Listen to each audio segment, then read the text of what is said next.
الحمد للہ وکفا والصلاة والسلام علی عباده الذین اصطفى خصوصاً علی افضلهم وخاتم النبیین محمد الامین وعلی آلہ وصحبہ اجمعین. اما بعد فقد قال اللہ تبارک وتعالی کما ورد فی سورة الفتح: اعوذ باللہ من الشیطان الرجیم بسم اللہ الرحمن الرحیم.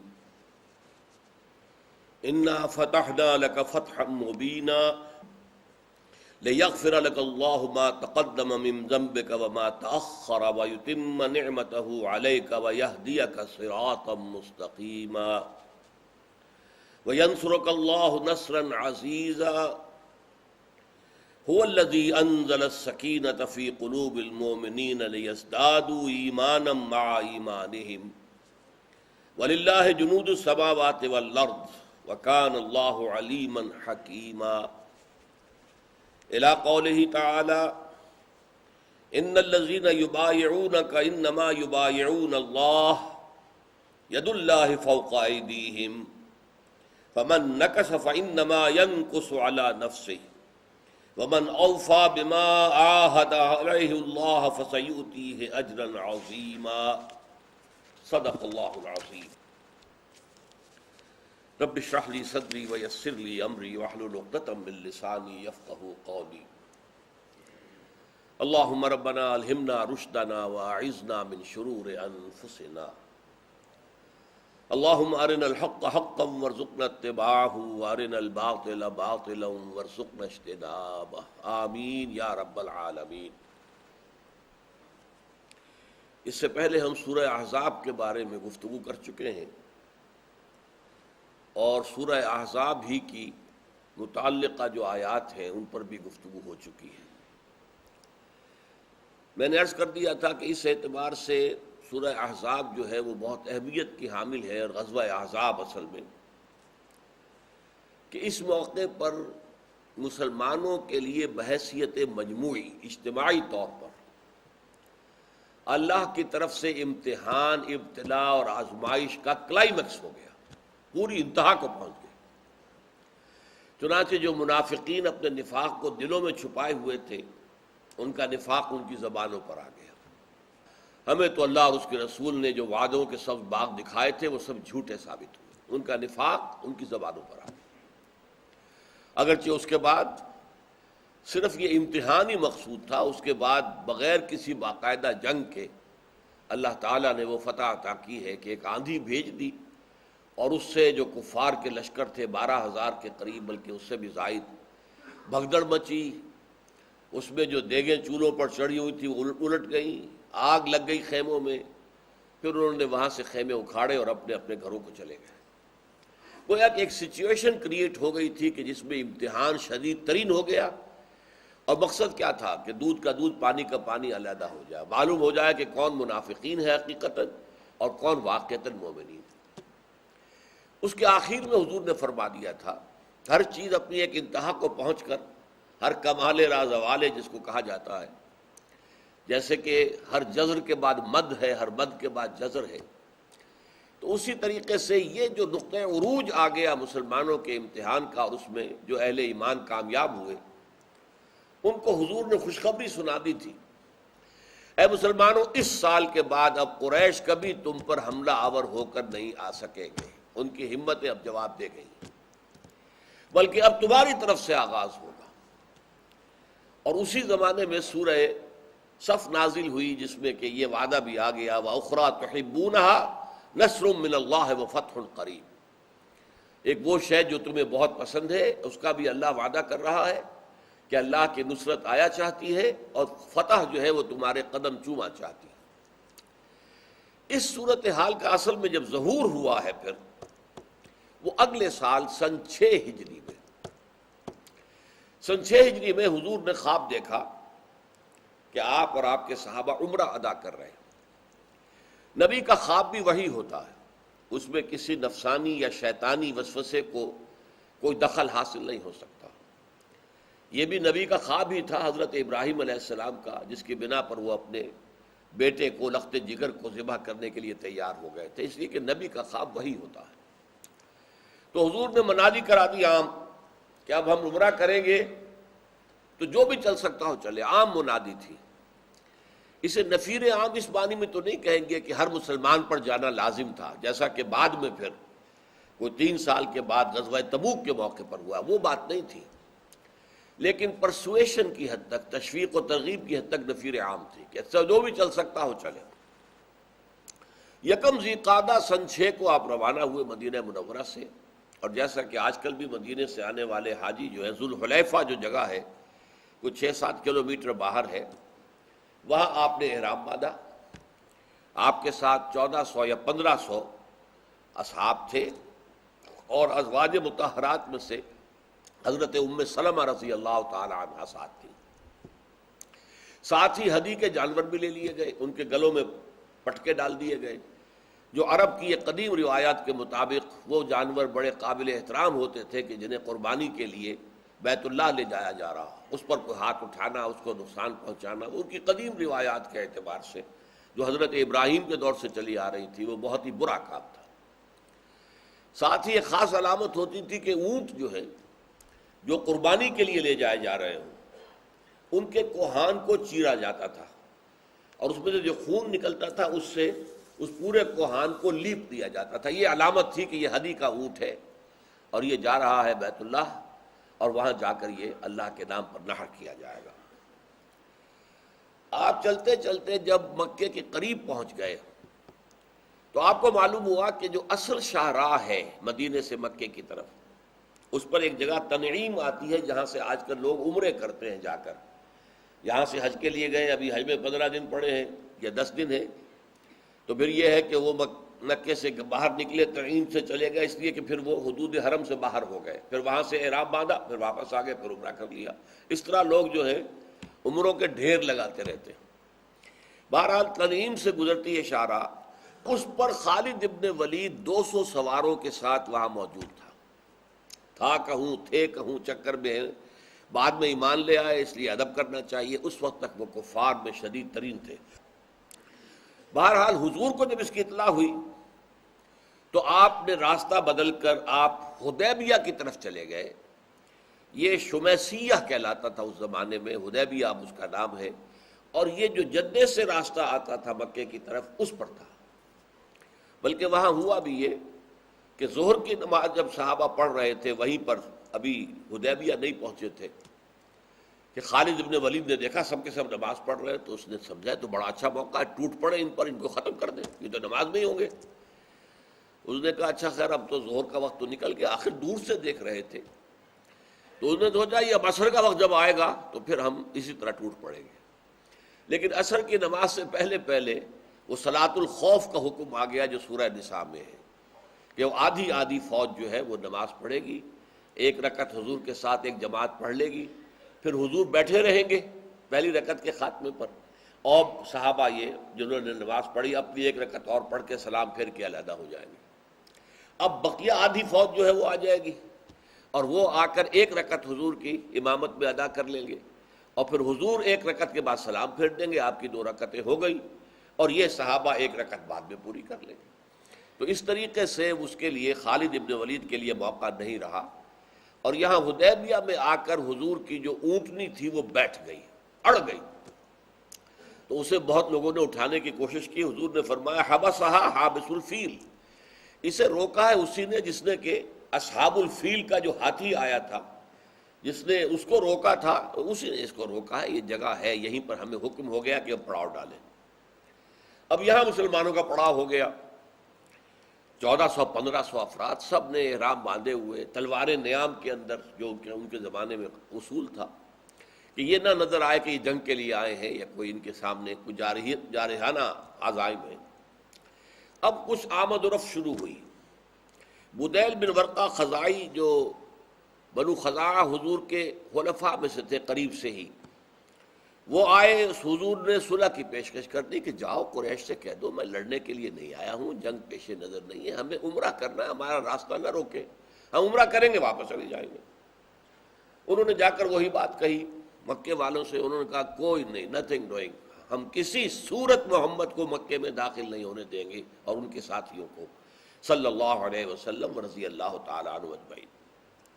پھر قریش کی جانب سے آیا مکرز ابن حفص کہ جو بات آپ نے کہلوا کے بھیجی تھی وہ بدیل بن ورقا خزائی کے ہاتھوں، کیا وہ صحیح بات تھی؟ وہ تصدیق کر کے چلا گیا۔ پھر بنو کنانہ کا ایک شخص آیا، اس نے جو دیکھا اتنے لوگ ہیں اور سب احرام میں ہیں، اتنا بڑا کبھی احرام میں مجمع اس نے دیکھا بھی نہیں ہوگا، اور اونٹوں کے کوہان چرے ہوئے ہیں اور خون سے ان کو لیپ دیا گیا ہے، اور جانوروں کے گلوں کے اندر پٹکے پڑے ہوئے ہیں کہ جو نشانی ہے اس کی کہ یہ ہدی کے جانور ہیں۔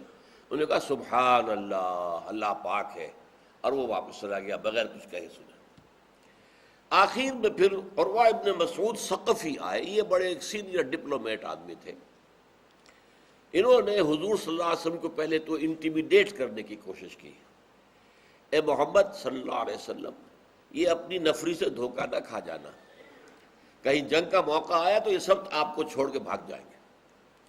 اس پر اتنا طیش آیا حضرت ابوبکر کو کہ آپ نے شاید زندگی میں پہلی اور آخری دفعہ گالی دی اور کہا تم سمجھتے ہو کہ ہم محمد کا ساتھ چھوڑ دیں گے؟ اس پر پھر اس نے پوچھا یہ کون ہے؟ بتایا گیا یہ ابوبکر۔ کہنے لگے اگر مجھ پر ان کا ایک احسان نہ ہوتا تو میں ابھی انہیں جواب دیتا، پہلے کوئی احسان حضرت ابوبکر نے ان پر کیا ہوگا۔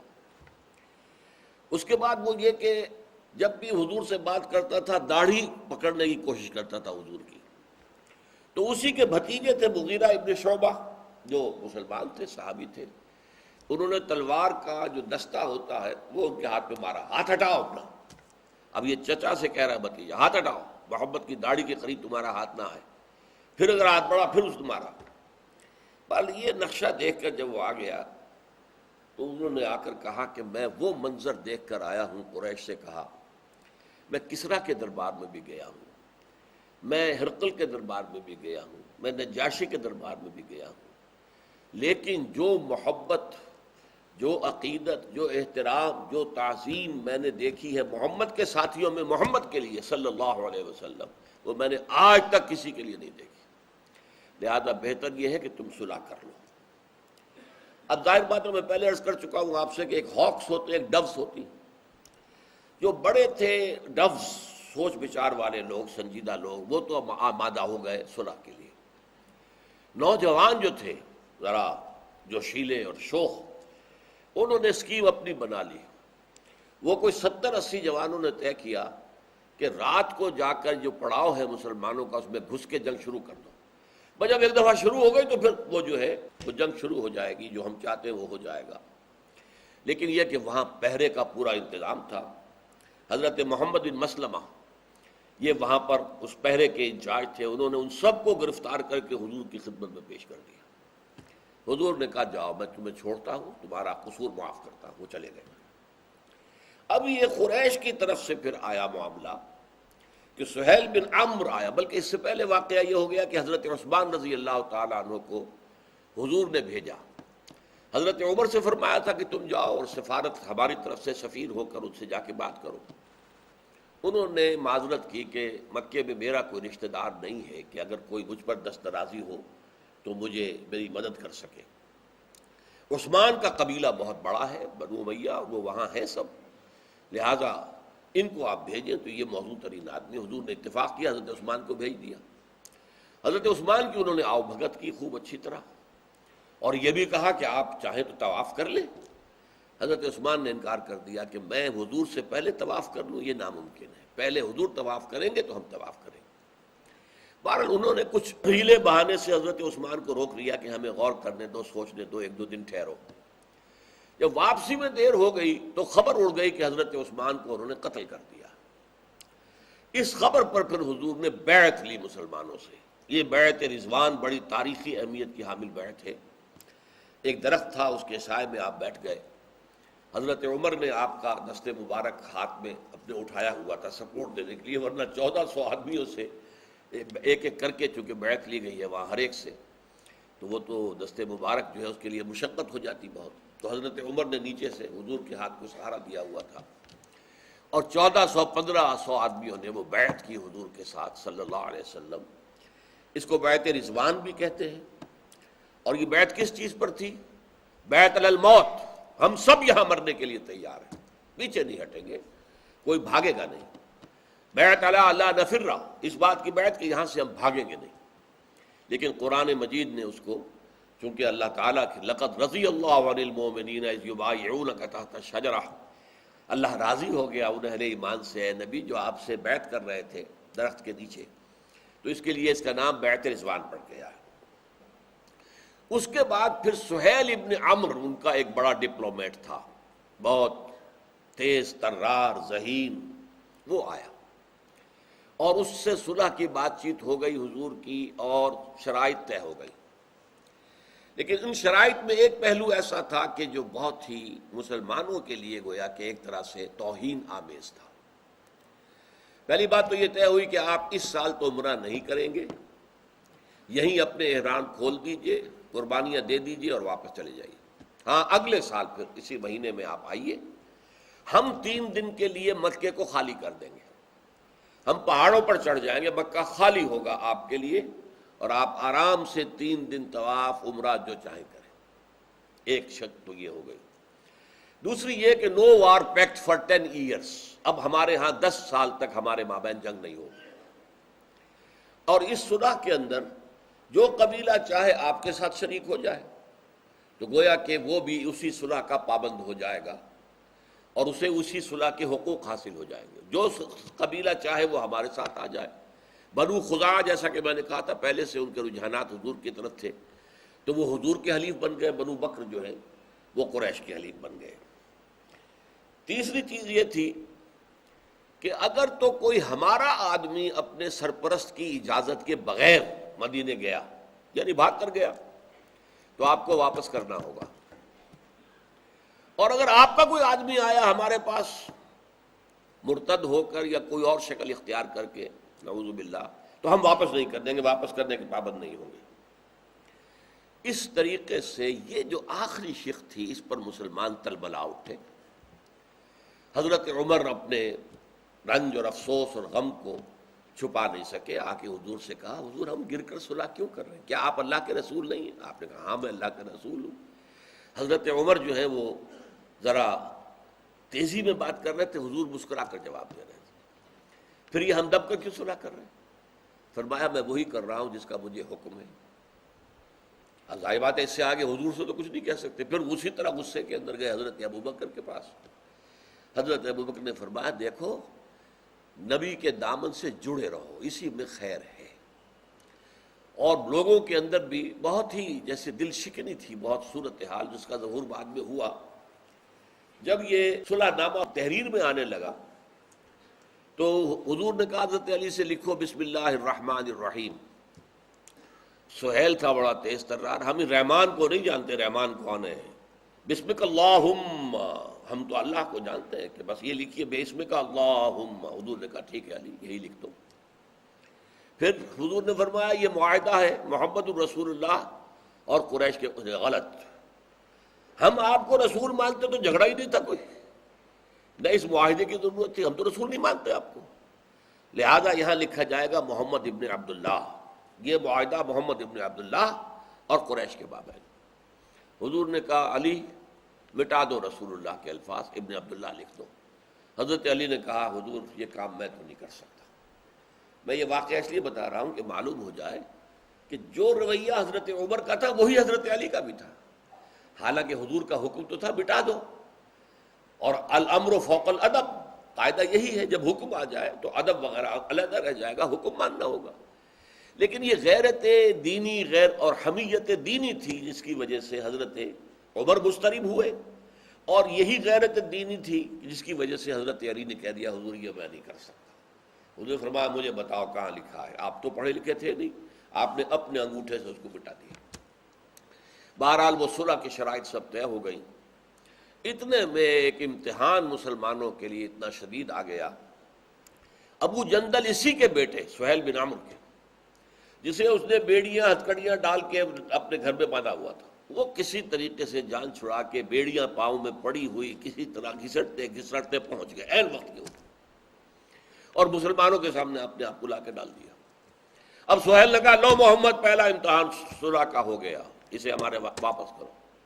حضور نے کہا دیکھو ابھی تو ہوئی ہے، ابھی اس پہ رعایت کرو اس کے لیے۔ اور انہوں نے کہا نہیں۔ حضور نے یہاں تک کہہ دیا دیکھو میرے لیے، یعنی یہ ایک اپیل کی حد ہوتی، میرے لیے اس بات کو مان لو، یہ آگے ایسے ہمارے ساتھ رہنے دو کہ نہیں، اگر یہ بات ہے تو پھر کوئی معاہدہ نہیں۔ حضور نے ابو جندل سے فرمایا کہ ابو جندل جاؤ صبر کرو، اور تمہارے لیے صبر کے اندر بہت بڑا اجر ہے۔ اب انہوں نے رونا پیٹنا شروع کر دیا، مسلمانوں مجھے پھر بھیڑیوں کے حوالے کر رہے ہو۔ اب یہ صبر کا امتحان ہو گیا 1400-1500 صحابہ کے، لیکن حکم نبی، حکم رسول صلی اللہ علیہ وسلم، نظم کا عالم یہ ہے کہ چوں کوئی نہیں کر رہا، یہ ہے نظم، یہ ڈسپلن ہے جو محمد رسول اللہ صلی اللہ علیہ وسلم نے اپنے ساتھیوں کو سکھایا تھا۔ دل ان کے رو رہے ہیں، خون کے آنسو ہو رہے ہیں، لیکن یہ کہ زبان سے کچھ نہیں۔ زیادہ سے زیادہ حضرت عمر نے جو کہا، اور اس پر بھی انہیں ساری عمر پھر پچھتاوا رہا کہ میں نے اس وقت ذرا تیز انداز میں حضور سے گفتگو کی تھی، تو انہوں نے توبہ بھی کی اللہ کی جناب میں، اور پھر بھی پچھتاوا رہا۔ جیسے حضرت علی نے بھی گویا کہ حضور کے حکم کی نافرمانی کی، لیکن یہ کہ ہے حکم جو ہے وہ ہوگا۔ بہرحال یہ معاملہ ہو گیا، صلح حدیبیہ ہو گئی، اور پھر مسلمان وہیں پر، حضور نے اب فرمایا مسلمانوں احرام کھول دو، اور جو جانور ساتھ لائے ہو ان کو یہیں پر ذبح کر دو۔ کوئی نہیں اٹھا، دل اتنے شکستہ تھے، اتنے شکستہ تھے۔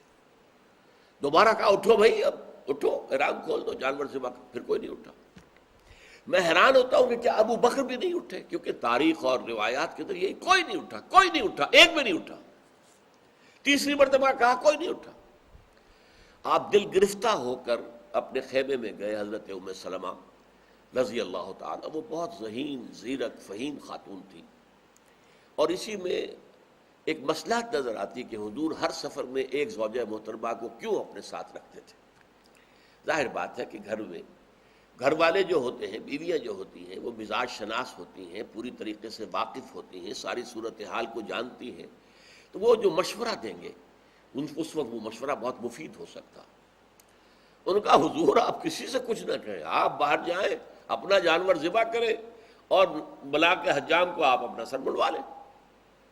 آپ نے آ کر یہ کیا، اب سب کھڑے ہو گئے، سب نے وہ احرام بھی کھول دیے، سب نے کر لیا۔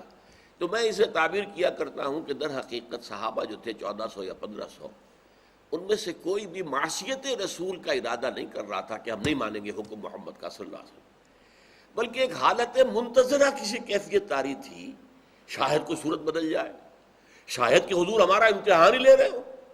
تو اس طرح کی ایک گو مگو کی کیفیت تھی جس کی وجہ سے ان میں سے کوئی نہیں اٹھا۔